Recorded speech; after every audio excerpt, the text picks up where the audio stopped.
As you can probably tell by all the grapes, this is one of Greece's many vineyards. Wine was an essential part of Greek culture, and this tour will take you through how it was made. In addition to being delicious, not to mention lucrative, wine was an important part of Greek economy. Winemaking dates back to the 4th or 3rd millennium BCE. It became widespread in Greece during the Bronze Age, and within centuries the Greeks had refined it further. The first step in the process was always harvesting, where grapes grown on rows of vines were collected by vineyard workers. According to Homer, harvesting was often accompanied by music to give it a more festive atmosphere. Ancient Greek wine mainly came in 3 different varieties: Osteros, Glucation, and Autokratos. It could be flavored with spices, herbs, resin, and even perfume. It was also much stronger than modern wine, with an alcohol percentage of approximately 16%.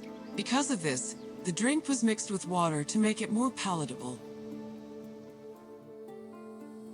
Grapes were dried to maximize the wine's sweetness and prevent it from turning into vinegar. In most vineyards, the drying process involved laying the grapes out on the ground under the heat of the sun, then covering them at night to protect them from accumulating dew.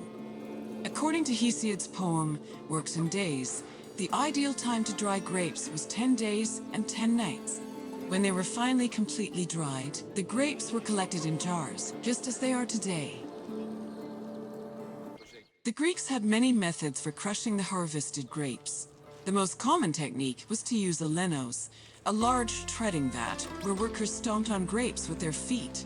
Alternatively, the Greeks sometimes crushed the grapes by hand using a strainer, mashed them with a mortar and pestle, or squeezed them using a tool called a sack press.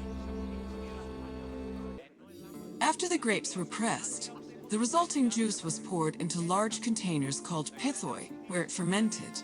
Once fully fermented, the wine was filtered through an ethmos, or sack, which separated it from the residual yeast called lees.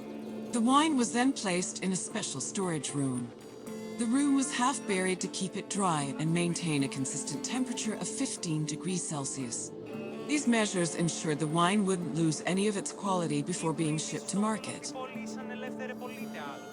When the wine was ready to ship, it was poured into storage containers called amphoras. These were smaller than pithoi, which made them easier to ship and display in crowded marketplaces. However, that doesn't mean transporting wine was always a safe endeavor.